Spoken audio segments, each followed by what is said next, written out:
that is the conclusion of the first part of this brunch time chat. So what is next now is going to be us going to the part 2, the reading of the white malice. If you are the type that probably just don't like reading, well, you've had your shot, okay? So I'm going to be reading for the next 1 hour. And that's going to be also reading from chapter 8 of the White Malice, the neocolonialism in Africa, how it all began, how it all started. The CIA involvement and the rest, okay? Now, you can also listen to this like you are listening to a podcast. I'm talking about put your phone in your pocket, okay? And put the earpiece on, and you can just listen, all right? But for those who don't like it, I'll see you later. So after this reading, I am going to open the line. Hopefully, right, we can have a chat and the reaction to what I have shared so far. So thank you so much. And reading from chapter 8, the White Malice. This time around, we are going to learn about the rise of Patrice Lumumba of Belgian Congo. And thank you for listening. The rise of Lumumba. For Patrice Lumumba, the All-African People's Conference in Accra had been a political and personal epiphany. He returned to the Congo, transformed by his exposure to the vision of the Pan-Africanist leaders, especially that of the Prime Minister Nkrumah. On 28th December 1958, about 2 weeks after his return, he and his fellow leaders of the Mouvement National Congolais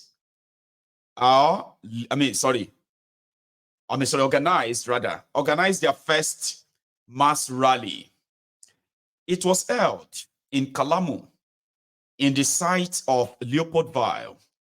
A crowd of around 10,000 men and women attended, eager to hear about the MNC's plans.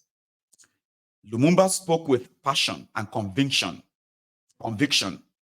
He announced that the MNC had a new program based on the Accra resolutions. We wish to carry out this program, he said, with the active collaboration of each and every Congolese, man, woman, and child. The Accra conference, he added, had marked a decisive step toward the self-realization of the African personality and toward the total unity of all peoples of the African continent. He called for the immediate independence of the Belgian Congo, echoing the victorious slogan of the CPP, Nkrumah's political party, self-government now. Nkrumah's audience were excited to hear his words of hope for real change. In chorus, they shouted out their demand for independence immediate. The All-African People's Conference had lasted less than a week, but it had made Lumumba into a prominent politician in the Congo and an acknowledged leader on the African stage.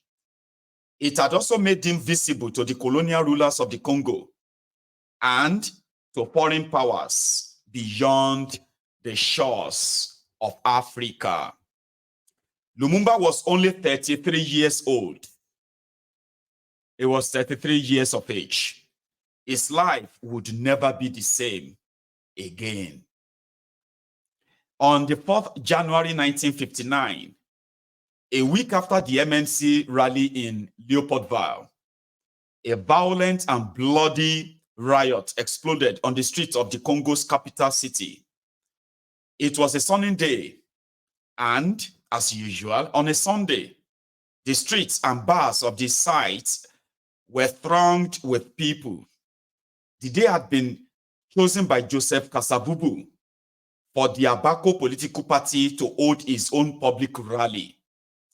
He was concerned that Abaco was losing the leadership of the independence campaign to Lumumba and the MNC. The call went out to Abaco supporters to assemble at the same site in Kalamu that had been used by the MNC. But when the crowd arrived, they were informed that the rally had been prohibited by the colonial administration. They responded with outrage and fury, which spread like wildfire through the neighborhood. Soon, more than 60,000 people were marching through the streets of Leopoldville. The force publique, the colonial army, opened fire on the demonstrators to break up this protest. A fierce and bloody confrontation ensued, lasting for 4 days. At least 500 people were killed. Many families buried their dead in the middle of the night. The date of 4th January 1959 quickly became significant in the calendar of the Congo and is remembered annually as a tragic event in the country's painful history. It has a similar meaning to the historic date of 28 February 1948 in Ghana, when British police killed 3 unarmed African ex-servicemen. The CIA was receiving reports on the riots in Leopoldville, and on 7th January 1959, the agency prepared a briefing for the National Security Council titled Belgian Congo. The briefing recorded that the police force, which it noted was colored with white officers, intervened with gunfire, resulting in mob action. The report observed that the All African People's Conference in Accra had been a catalyst to Congolese nationalism. The only Congolese leader it identified as being involved in the riot was Arthur Pinzi, the mayor of a Leopoldville suburb, who had just returned from the Accra conference.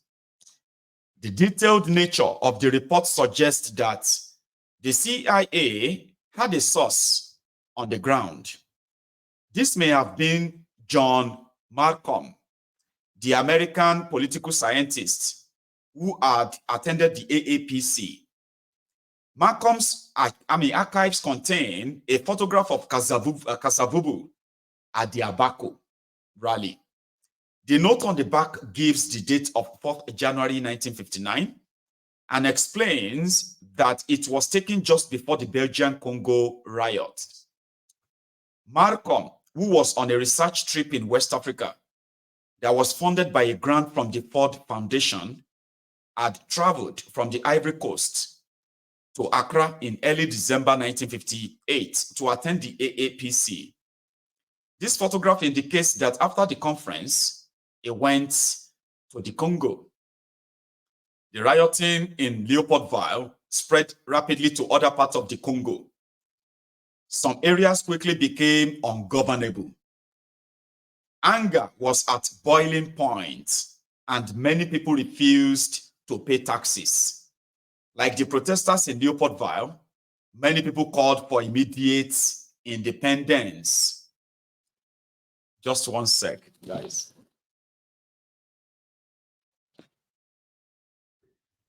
Thank you so much for listening, right? Again, it is the history parts of this session, and you can listen with rapt attention, okay? And you can also do other things you are doing right now. You can get busy while you just listen to this, like you're listening to some podcast on your radio. Listen. And if I am going too fast indeed, please let me know in the comments. I have about 50 more minutes for this reading. And then we'll open the line for reactions. So, in response to the riots of January 1959, the colonial government hit back with a brutal crackdown. Many of the leaders of Abaco, including Kasavubu and Daniel Kanza, were imprisoned without trial. The Belgians living in the Congo were shocked by the violence of the unrest and by the call for immediate independence.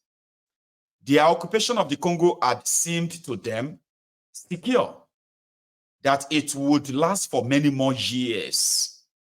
As recently as 1955, Governor General Petillon had said that the Belgian Congo could go on as it was for 25 years, and there was really not much point in looking beyond that. Now, in the tense shadow of the riots, the settlers' confidence in their future was suddenly shattered, and they were afraid. They were advised by the administration to avoid the sites and lonely stretches of road by night. From Brussels, the Belgian government watched the unfolding crisis with acute misgivings. They were uncertain how to react. Any hope of controlling the protests and rallies required sending additional troops from Belgium to Africa, which they were eager to avoid. The experience of France in Algeria and Indochina offered frightening examples of what could go wrong when a colonizing nation intervened militarily in a desperate measure to hold on to power. The Belgian government knew that any such intervention in the Congo, with potential loss of Belgian lives, would be strongly opposed at home. Moreover, criticism of Belgian rule of the Congo was being articulated not only in the Congo by Congolese, but in Belgium by Belgians.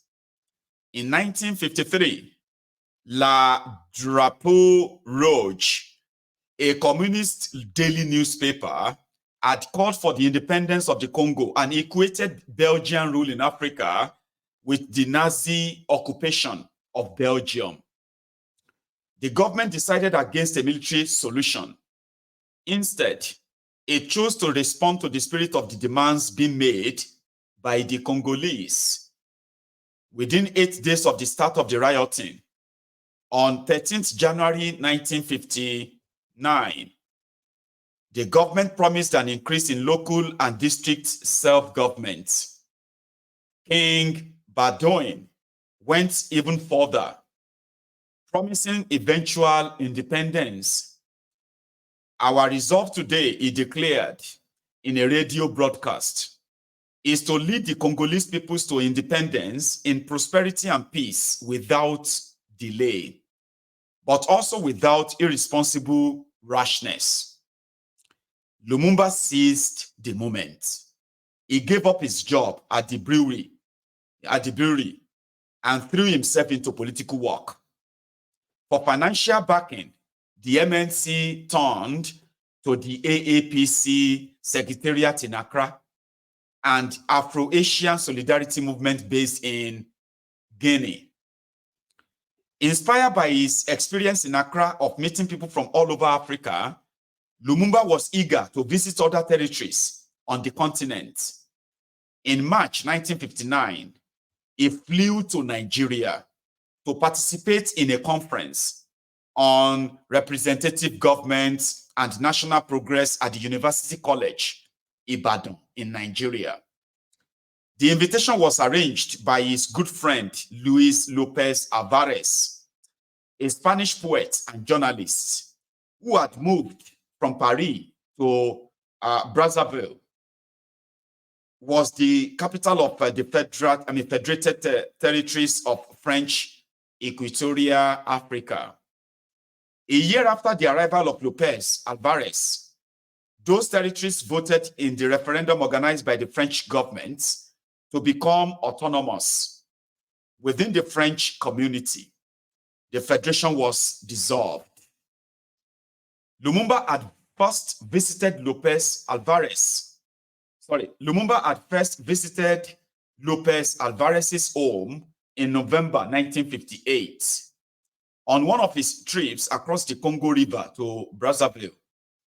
Both men had a deeply poetic nature and they shared similar political convictions. In January 1959, when the riots in the Belgian Congo forced hundreds of Congolese to flee from the forced publique and take refuge in French Brazzaville, Lopez Alvarez created the Committee of Congolese Solidarity to assist the refugees. Lopez Alvarez was nearly 30 years old. He had obtained a degree in political science from the Paris Institute of Political Studies, Sciences Po, in 1957, and he ran in the literary and intellectual circle of the French capital. He participated enthusiastically in the activities of the Paris-based Congress for Cultural Freedom, having no idea, like so many of those who were involved with the work of the CCF, that it was a CIA front. He sat on his executive committee and also contributed articles to Cuadernos, the Spanish language journal of the CCF.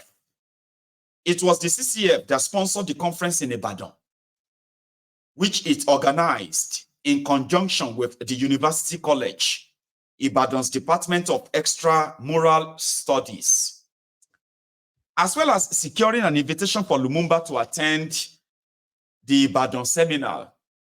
As the conference became known, Lopez Alvarez arranged an invitation for the Congolese trade unionist and politician Cyril Adola, who was now a member of the MNC. This was done at Lumumba's request. A tidy, quiet man and a devout Catholic, Adwala had early on attracted the interest of American Union leaders.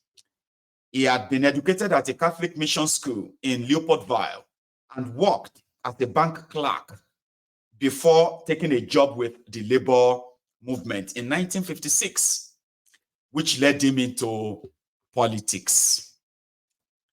In order to reach Ibadan, Lumumba and Adola went to Brazzaville to take the plane to Kano in Nigeria. Lopez Alvarez went to meet them at Brazzaville Beach, the riverbank where boats dock after crossing the Congo River from Leopoldville.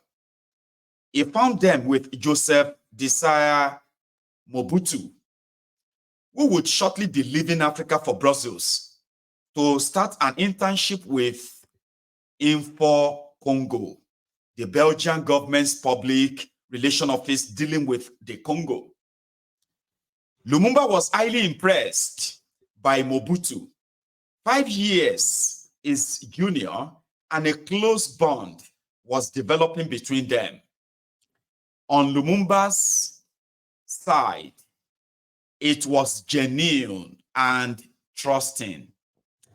For Lumumba, Mobutu was like a younger brother who enthusiastically supported the vision of the MNC. On Mobutu's side, the friendship was cynical. Once in Brussels, Mobutu was appointed as the MNC's representative in Belgium. This put him in an ideal position to obtain useful information about emergent Congolese politicians for his Belgian and American handlers. Lumumba, Adola, and Mobutu would all go on to become leaders of their country. They now met as friends, but it would not be many months before trusts between them broke down in irrevocable and tragic ways. There was some 40 participants at the Ibadan seminar, as well as observers from 18 countries altogether. Most were from African countries, but the US, Israel, India, Britain, France, and West Germany were also represented. The seminar was described by its organizers as the first of its kind in West Africa, offering the first opportunity for a direct confrontation between French-speaking and English-speaking intellectuals. Two participants involved in the organization of the seminar were tutors in the Department of Extramural Studies at the University College Ibadan, a constituent college of the University of London. One of them was the South African writer Ezekiel Umpa Lele, who was forced to live in exile from his own country and whom Lumumba had met in Accra just 3 months before at the All-African People's Conference. The other tutor was Ulibea, a German who was the editor of Black Orpheus, a journal which he and the German writer Janis Jan had published in Ibadan in 1957, and in which the CCF took a keen interest. From 1961, it provided the journal with financial support. Named after Sartre's essay on negritude, Black Orpheus made the work of him Cesar and Leopold Senghor available in English, as well as a range of African, Haitian, Asian, and Cuban writings. The Ibadan seminar was imprinted with the invincible mark of the CIA in myriad ways. Edward Chills, a sociologist at the University of Chicago, who would become the editor of the CCF-sponsored Minerva in 1961, contributed a paper.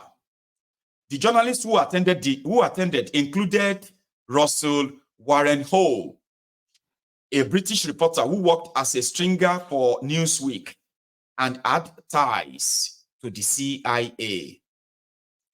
A photograph of Lumumba, Adola, and Lopez Alvarez trending together was taken by Massa Cook, one of the founding members of the CIA-funded American Society African Culture, AMSAC, who will soon become the director of the African program of the Congress for Cultural Freedom. Lumumba gave his contribution to the Ibadan seminar on the final day. African unity and the national independence, he argued that Africans needed to free our people psychologically. A certain conformism, he warned, was noticeable on the part of many intellectuals. We need genuine literature and a free press that brings the opinion of the people to light. He insisted, rather than more propaganda, leaflets, and a muzzled press. Then he expressed his earnest hope that the sponsors of the conference would assist this process. I hope that the Congress for Freedom and Culture will aid us along these lines. Like Lopez Alvarez, Lumumba had no way of knowing that the Congress for Cultural Freedom was a CIA front. Some of the papers given at the Ibadan seminar were published in a thick book by Ibadan University Press in 1963. The title page explains that it was published for the Congress for Cultural Freedom, Lumumba's paper was not included. In January 1959, several months before the Ibadan seminar in Nigeria, Lopez Alvarez flew to Paris to attend the annual meeting of the Executive Committee of the Congress for Cultural Freedom in Paris. He used this opportunity to appeal to the Congress for help with a cherished dream to set up an Institute of Congolese Studies in Brazzaville to serve young men and women on both sides of the Congo River. It was a dream he shared with Lumumba, and it had been the subject of many animated discussions between the two men. The CCF was delighted with the proposal. With CIA intelligence goals in mind, the organization was keen to establish an influence in the French Congo. Moreover, the proposed cultural center was an ideal means to reach earnest and thoughtful young adults